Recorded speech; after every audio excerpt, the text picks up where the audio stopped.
B fit and happy channel में welcome. खुदा से दुआ है आप और आपकी फैमिली हमेशा खुश, सेहतमंद और आबाद रहें। आज मैं एक निहायत अहम इशू पे बात करने लगा हूँ। ये एक ऐसा इशू है जो ना सिर्फ हमारी पर्सनैलिटी बल्कि हमारी सोशल लाइफ यानी समाजी लाइफ से बहुत रिलेटेड है। गर्मियों के सीज़न में ये इशू कॉमन होता है। थोड़ी सी मेहनत कर ली जाए, केयर कर ली जाए तो हम इस इशू पर आसानी से काबू पा सकते हैं। तो जनाब, चूंकि आजकल गर्मियों का सीज़न है, इस मौसम में तकरीबन हर शख्स को पसीना आता है। कुछ को तो नॉर्मल और कुछ लोगों को बहुत ज़्यादा पसीना आता है। याद रहे, पसीना आना सेहत के लिए भी बहुत ज़रूरी है, लेकिन ज़रूरत से ज़्यादा पसीना आना वो ठीक तबीयत के लिए, सेहत के लिए ठीक नहीं है।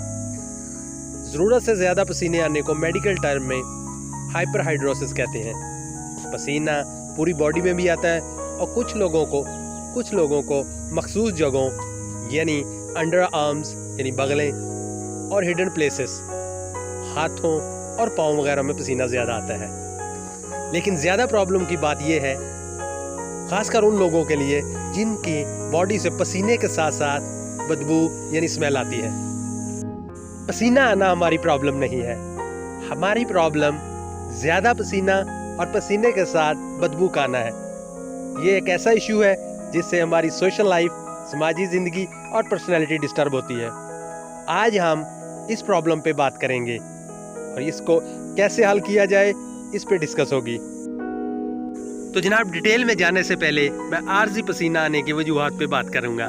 जैसे कुछ लोगों को स्ट्रेस के दौरान पसीना ज़्यादा आता है और कुछ लोगों को शौक लगे या सदमा हो तो पसीना ज़्यादा आता है। स्ट्रेस की आम सी एग्जांपल ये है कि जब एग्ज़ाम हो रहे हों तो कुछ स्टूडेंट्स स्ट्रेस ले जाते हैं और पेपर हल करने के दौरान उनके हाथों और पाँव में पसीना ज़्यादा आता है। और कुछ लोगों को जब शौक लगे या सदमा हो यानी अचानक कोई सांप वगैरह सामने आ जाए तो उनको पसीना आता है। यह पसीना आर्जी होता है। ऐसे लोग स्ट्रेस को मैनेज करके अपने पसीने कंट्रोल कर सकते हैं। चूंकि बॉडी की स्किन पर गुड बैक्टीरिया और बैड बैक्टीरिया होते हैं। बैड बैक्टीरिया की ज़्यादा अफजाइश से स्मेल ज़्यादा आती है। कुछ लोग अंडर आर्म्स और हिडन प्लेसेस पर बाल साफ नहीं करते। ऐसे लोगों में बदबू ज़्यादा आती है क्योंकि बालों में बैक्टीरिया आसानी से रहते हैं और इन्फेक्शन की वजह से बदबू आती है। इसलिए जो लोग अंडर आर्म्स और हिडन प्लेसेस पर बाल साफ नहीं करते, उनको चाहिए वो बाल साफ रखें, इससे स्मेल नहीं आती। पसीना के साथ बदबू आने की एक वजह ना नहाना है। कुछ लोग नहाते नहीं हैं, अगर नहाएं भी तो अच्छे तरीके से नहीं नहाते, यानी कोई अच्छा सोप यानी साबुन इस्तेमाल नहीं करते। ऐसे लोगों में भी पसीने के साथ बदबू आती है। ऐसे लोग हाइजीन को मेंटेन करें, यानी दिन में कम अज़ कम 3 बार ना सही 2 बार सुबह शाम लाजमी नहाएं और अच्छा सा डिओड्रेंट इस्तेमाल करें।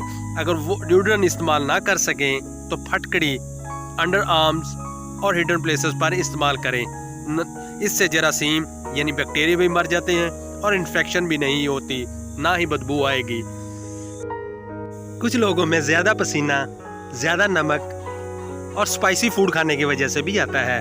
ऐसे लोग नमक को कम करके और स्पाइसी फूड को पर कंट्रोल करके अपने पसीने को कंट्रोल कर सकते हैं।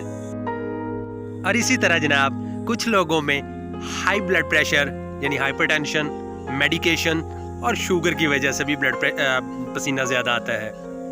कुछ मेडिसिन खाने से पसीना काफ़ी हद तक ज़्यादा आता है। तो ऐसे लोग अपनी बीमारी को कंट्रोल करके पसीना कम कर सकते हैं। हमारी मेन इशू बदबू का आना है। इससे हमें शर्मिंदगी का सामना भी करना पड़ता है और हमारी सोशल लाइफ भी डिस्टर्ब होती है। बदबू को दूर करने के लिए सबसे पहले अपनी बॉडी की सफाई रखें और सफाई रखने के लिए अंडर आर्म्स और हिडन प्लेसेस पे बाल रेगुलर साफ करें और ज़्यादा से ज़्यादा नहाएं, अच्छे सोप के साथ नहाएं, एंटीसेप्टिक लोशन, डिओड्रेंट या फटकड़ी ज़रूर इस्तेमाल करें। इससे ना बैक्टीरिया भी मर जाएंगे और तो और इन्फेक्शन भी नहीं होगी और स्मेल भी नहीं आएगी और आप भी फ्रेश रहेंगे। और जनाब, वैसे भी सफाई निस्फ ईमान है। सफाई से रूहानियत निखरती है, रूहानी असर होता है। एक ज़ाती सा मशवरा भी है, अपने कपड़ों को अच्छे और खुशबूदार सरफ से धुलवाएं। एक अच्छा सा परफ्यूम इस्तेमाल करें। जब भी किसी सोशल एक्टिविटीज़ में जाने से पहले परफ्यूम को लाजमी अप्लाई करें, इससे अच्छे नतीजे निकलेंगे। मेरे चैनल बी को सब्सक्राइब करें, बेल आइकन को प्रेस करें, वीडियो को शेयर करें ताकि फ़ायदा हो मेरे